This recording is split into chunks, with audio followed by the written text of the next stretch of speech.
Hi, welcome to The Commute. And today we're going to be talking about the S6 and the Order 1886. Or the Order of Dicks. The Order of Dicks. Thanks for joining us. So, in the wonderful world of technology, a brand new thing has been surfacing. It actually came out or leaked the specs in the later half of January, the 25th, I believe. And this is for the S6. The S6. Well, you know, to be honest with you, I wasn't really a massive fan of the S5. Like, it didn't really, I don't know, like, it didn't do anything. And, like, you know what? For a company that rants and raves about, like, innovation, they didn't really do anything crazy with the S5. I don't know. No, they didn't really do too much different than the S4. But one thing, I have one, I don't know if it makes me a little bit biased, but it's very user-friendly, and it fucking works flawlessly. Oh, no, it's great for what it does, but I know, I don't think it's worth what it was. But what Samsung's doing now is this is supposed to be their flagship.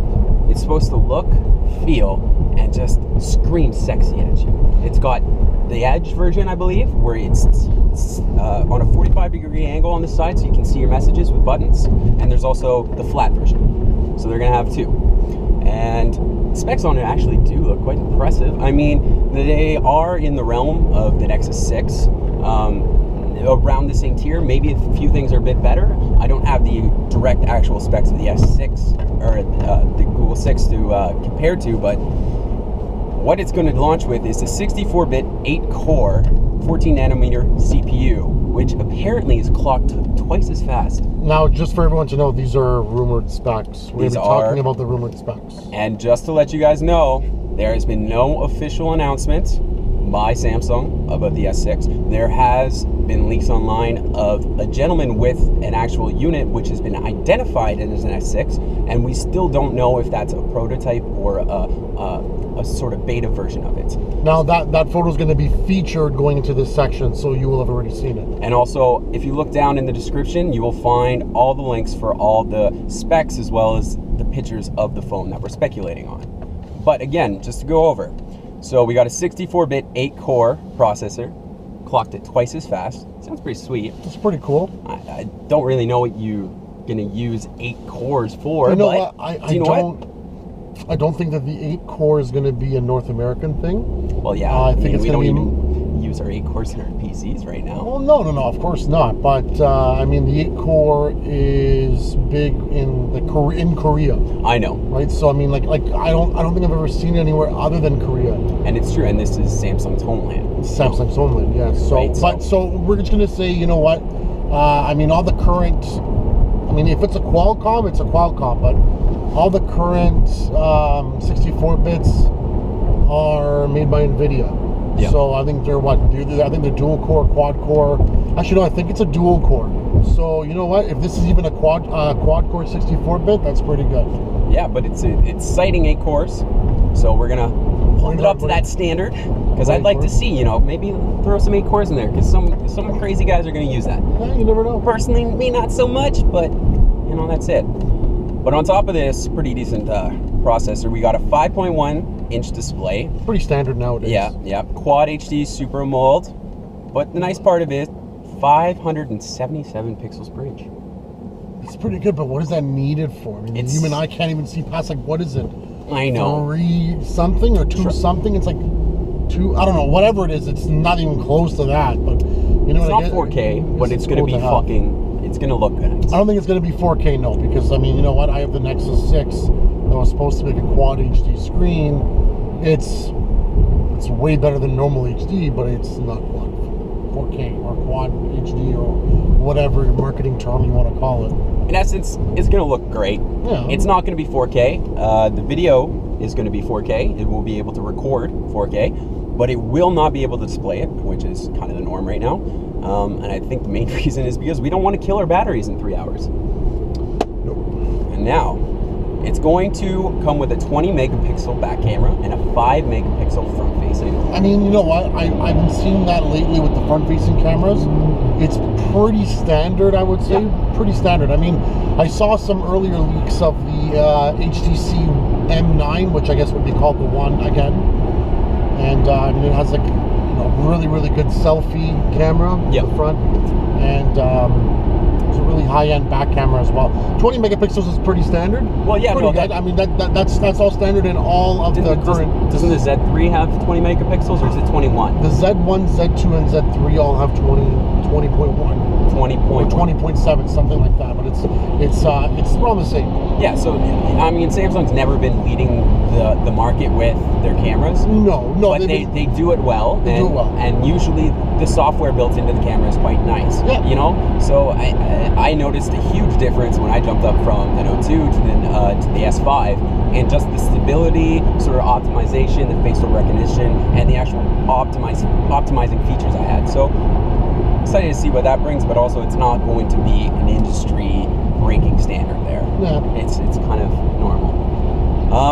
Standard battery, 25, 50 milliamp hours, 255, I mean, it's 2,550. I can't talk, I'm retarded, but it's okay. You know what? That's not even that good. Well, it's not even that good, The but- thing is, I'm skeptical because I don't know how it's optimizing its power. You know what? If it's using Android 5.0, it's using Project Volta, which is Google's new initiative for saving battery life. I mean, there's a couple phones right now that have it. My Nexus 6 is one of them. And you know what? It does improve battery life by a bit, so maybe that'll help.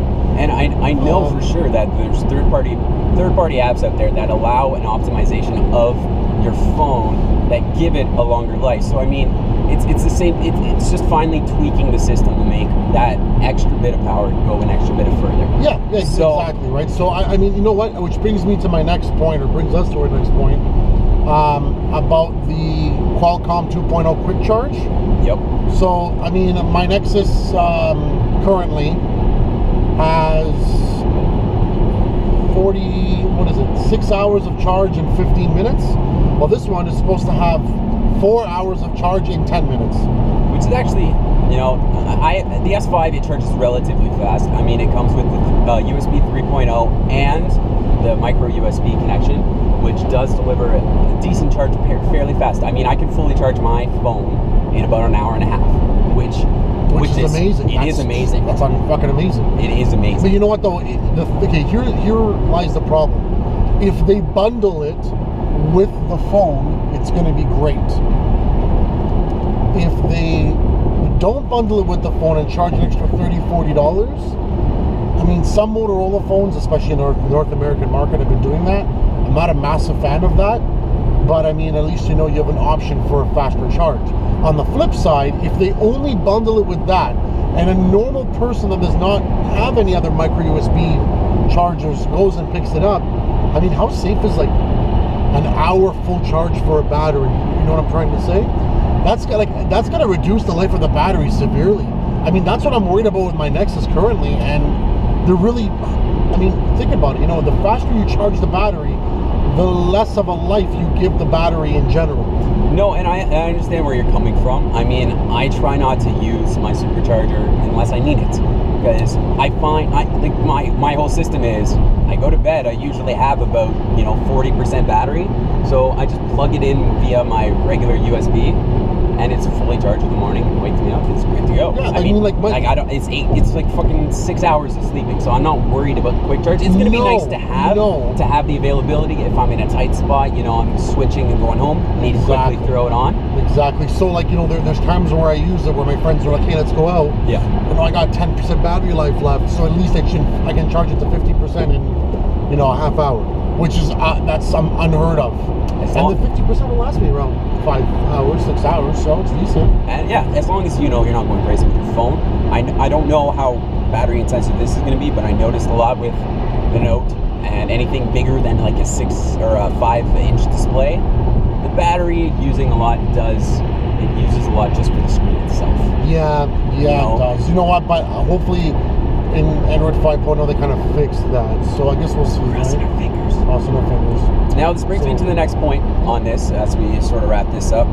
I believe that they're going to include that charger because it's going to come with wireless charging built into it. So I believe that's going to be the accessory that they're going to sell. You know what? I don't think so. I mean, wireless charging or Qi charging or QI charging or whatever you want to call it, it's been around for a very long time. I mean, my Nexus has it. A lot of HTC phones. Well, the new But if ones you're have boasting a phone that can gain a charge in 10 minutes, that's supposed to carry for 4 hours. Now, just me as the average consumer, without any actual actual knowledge into the tech side of this, I would think wireless charging would do the same. So, not even close. I know it That's won't. the problem, Trust me, I know. So I believe that they're going to have some sort of oofed up wireless charging device that's going to be worth $50 that they're not going to include there because it's an easy sell. But they can't. You know what? They can't because the actual protocol of wireless charging doesn't allow for fast charging. No. I think it only charges a 0.5 amp. Yeah. Or one. It's nothing close to the 3 amps that quick charge allows you to charge at. Exactly. Yes, it's not going to have the throughput of the power. No. But I think it's going to be sold and marketed as something, that's. I believe that to me is a package in hand. It is. Yes. Give them something that can do this, and then here's the great thing that's going to allow you to charge wirelessly, and it's going to be from Samsung only. You know what? I just hope that. I mean, the way it looks like it's more metallic. They finally stopped with the plasticky, cheap, shitty. Yeah. The way I didn't like the way it was before because it was plasticky, and it didn't feel like a high-end phone. And it didn't feel like a phone that was gonna, that was worth $800 or $750 or whatever it was. And that's another complaint I have about the S5. I hold it in my hand, I hold my BlackBerry Classic in the other. The Classic feels like a much more dense, survivable machine. It feels more like a device that's worth $700. Yeah, right? Because there's weight in the hand. It feels nice. It's got, I don't know, it just feels a lot better. And the S5 is light, and it feels like you can bend it in half. Yeah. Right. But this one is all metal. Well, it's supposed to be the flagship. Like the ones before. Metal bezel. Like the ones before it, they're trying to create a flagship, but they want to now be that pristine, up top end seller that Apple is, right? And you know what? That's what they're competing for with this phone. Before, they weren't competing so much against, yes, they have been competing against Apple because they're the biggest competitors for touch devices, but their market has been a more open, less refined thing that's I don't know, it's sold them well for the people who didn't like Apple. But I feel like this device, with its all metal or all aluminum casing and all glass, it's going to feel and look and do what Apple used to do really well. You know what? I guess we can't really do anything but wait and see. But yeah, so I guess any new news or anything we'll include in our future podcasts. But for now, I mean, that's all the information we really got. Leave any comments below, or anything you really got to say about the phone, what you think it might be. Let us know what you would actually spend $750 on. No, it's going to be more than $750. You know what? I don't think so. Maybe $750 to $779. Well, it depends when it launches. It depends when it launches. If it launches at the regular time in September, yes, it will probably be around the same. Yeah. But no, it's not going to, though. It's going to launch real soon because... Like in April? I believe so. May? April or May, because right now Mobile World Congress is going to be coming up, which we're going to be keeping tabs on. And then I think it's going to be $899. It's going to be launched around there. So we'll see, right? We'll see. But, if you have any comments, leave it below. Which brings us to our next one, which is about the Order 1886. We're revisiting this because we've had some more information come out. The game has actually launched itself, so we've had a little chance to play it, and not only that, but we've had a chance to experience what the community said about it, what they're putting out there, and we've had raw, uncut footage that's not speculation anymore. Yes. It's no longer, is it 5 hours? Is it not 5 hours? The company's saying one thing, the guy's saying another. Now we can actually watch the playthroughs, and there are various ones out there now, and a lot of them do total around 6.5 hours, and those are they're searching for stuff, they're taking time, and there's 3.5 hours of cutscenes in that 6 hours. There's a YouTube link. There's a YouTube link that we were watching that includes all of the cutscenes in one video. I know. And it was 3.5 hours, right? Yeah. If you look in the show notes, you can actually find it right at the bottom. And also there, we will link some of the playthroughs that we watched. And you can see yourself. It's a $70 game that really should be $20. And one of the things that really pisses me off about it is it's 30 FPS, and they have 2 black bars on the screen, so you have 25 less pixels actually being generated, and it's like, are you that cheap? You know what? No, they wanted to make it more of a cinematic experience, which I completely understand. But the problem is, they took a platform that doesn't have the specs for the game they want to put out. They nerfed any sort of replayability. They took away the actual emergent gameplay that I would love to see in those kind of games. I would love to see a Mass Effect sort of storyline inside of that kind of world, and that's what would make it replayable and people would want to. You know, I was reading this article today, and the article was saying that for the next order, like I guess the Order 1886 times 2, the sequel, whatever they're going to be calling it. Because I'm going to buy it. Because, yeah, I'm going to buy it. I'm getting in line now. Are you going to join me? For $70, and it has 3.5 hours. Oh, wait, it was $75 now. $75, by the way. If you live in Canada, all the game prices are going to be going up $5. So you're no longer spending $69.99. You're spending $74.99. Yet we're making the same amount of money at work. Does that make any sense to you? You know what? That's another topic for another podcast. Yeah, we'll talk about that later. But it's this whole idea that I'm buying a movie, which is essentially what The Ordinary is. You're buying an interactive movie. But it's just filled with QTEs or QuickTime events that aren't exciting. Like, why am I pressing a few order of buttons to beat the boss? Why is that? Like, why is that a boss fight? And the fourth boss fight and the last boss fight are the exact same ones, just reskinned. Okay, like, but the last boss fight is hilarious because it reminds me almost of Shadow of Mordor, like the final boss fight where it led up to this big thing and everything was almost like a quick time event. And it's like, what is this? I want to actually kick the shit out of Soren. I know. I want to stab him myself. I know. I don't want to have to, do like a quick time, like press X and B and A and then Y and then thanks for coming out. You just won the game. When I'm playing a game, I don't want to sit there and be like, did I just fucking win? Yeah, I don't want to do that. I mean, if you want to do QuickTime events, make it tasteful. Well, but this is by the same people who made QuickTime events amazing, like the people who made God of War. I know, right? I know. I mean, like it's by. I mean, like I don't know if you remember the ending of I think number 2 or number 3, where they had that QuickTime event where you were killing Zeus. Oh yeah, yep. That was awesome. I know, I really like the end of it. I was like, what the fuck is going? Like that was phenomenal. But I mean, they kind of fucked themselves in this game. Well, I just hate that feeling of almost being robbed because like you're working yourself up to this. You watch the cinematics, you put in the time, and like yes, you understand at this point you're nearing the end of the game. Everything's linear. You're over that because you just want to see where it's taking you. And you know what? You said it best. You said what did you say about it being in a shell again? I can't remember what you said. You said that it's a $20 game and a $70 show, and it's 100% correct. Yep. And I mean, we're not bashing anything. It's just that if you're gonna be spending $70 on a game, you want that to reflect $70. If I can go watch a movie for $11, which is 2.5 hours long, and your game is only 5.5 hours long, I should be paying like $25 for the game. The only games, the budgets are almost the same. The only games that I'm gonna pay for a 5-hour campaign are the ones that have multiplayer and the ones that actually do have some form of replayability. If I could choose a class and play a different class in there, or if I could go in and make different choices that could ultimately change the timeline, yes, I would take that 5 hours and it would be fine with me because I could do it multiple times in shorter versions and see how it works. And still have that 20 hours. Because the way I think, one of the best ways I've ever put or heard value put to game is you want minimum at the maximum $2 per hour. $2 per hour for your enjoyment. Anything over that, it's not really worth it. I mean, you have some games that, you know what? Okay, that's the problem is we have games that are not worth that much money, but are amazing. You know what I mean? Like Uncharted is a pretty long game. Like all of them, they're pretty long.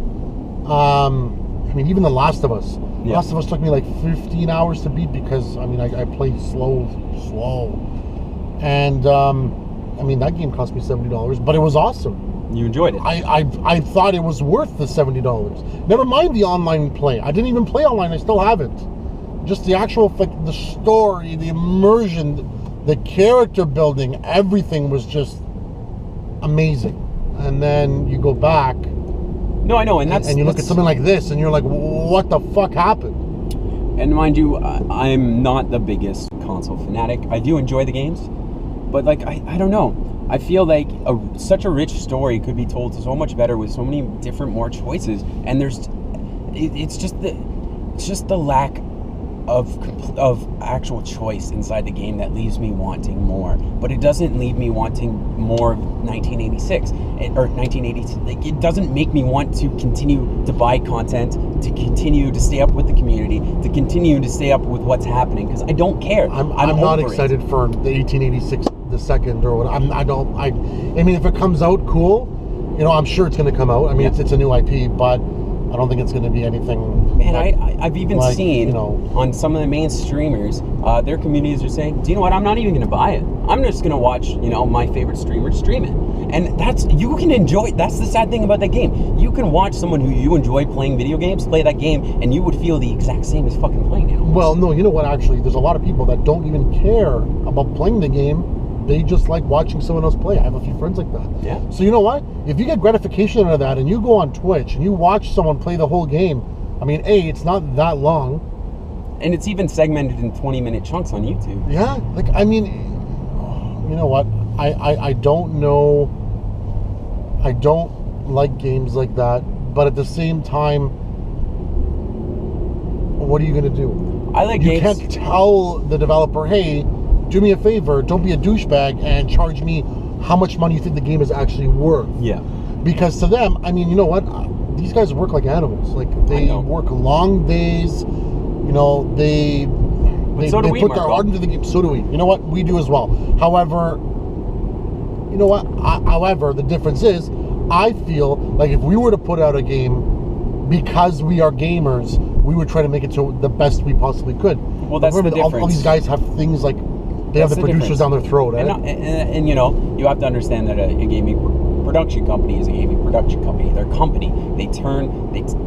They make profits. They take products and turn them into profits. They're not concerned about the longevity or the actual. Well, some are. Like a Blizzard type producer is concerned about making a universe that you get sucked into, that you're throwing money at left, right, and center, and throwing so many IPs at you don't even know where to go because that one company is involving you.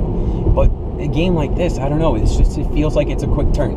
Let's throw it out there as fast as we can. And see what happens. And I mean, the PS4 is a good fucking machine. Yeah, it's powerful. But why? Never mind. No. Here's the problem. The game looks beautiful. I know it does. The game looks beautiful. I enjoy it. But I don't give a fuck about how the game looks. Which brings me back to, that's the reason why everyone's like, oh, you gotta buy a PC, you gotta see how this game looks on the PC. I don't give a fuck how it looks on the PC. I care about how the game plays. I care about... get it on the PC though, you gotta spend... There's nothing wrong with it, No, but you gotta spend the exact same, almost the same amount for one fucking video card, just than the PS4. That's the thing. But you know what though, some people...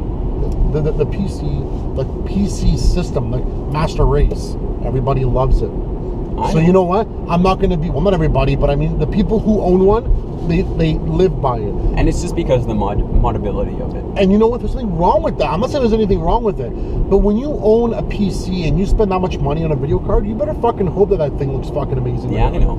But you know, if I'm spending $400 on a system and it looks that good, I'm not going to complain. No, make the game proper. Yeah, make it entertaining. I don't know what you're doing. I had more fun watching someone play than actually being in, like, the guy. Like I just don't, like, I don't know. Hunting monsters in this world is fun to watch someone do, but I'm not down with it. No, you know what?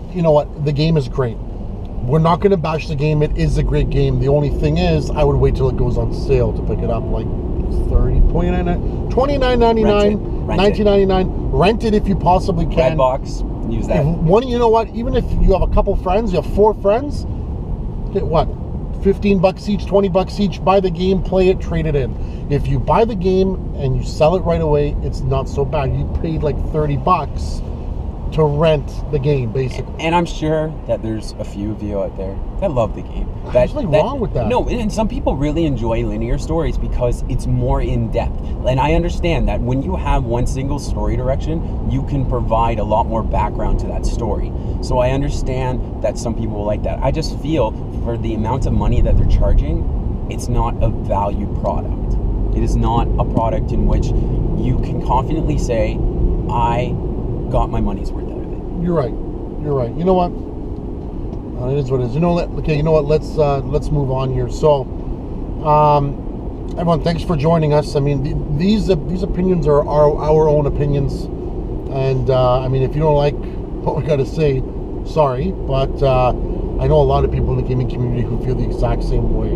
I mean, you know what? We're trying to give it a chance, right? And obviously, please, for the love of God, take your fingers, put them on the keyboard, click on that little box that's underneath the description that says reply, and I want to hear what you have to say about this. Whether you think I'm, you know, a babbling asshole with no direction, you think Marco's grown a really shifty beard, I don't care what the fuck you say. I want to hear you. Yeah, we really want to hear you. You know what? This is for you. This is for you, yeah. Well, it's kind of for us too, but it's kind of for us to, you know, keep us busy on the way home, but something. But it's for all of us. Yeah. When we win, you win, and when you win, we win. Everybody wins. I like it. Everybody wins.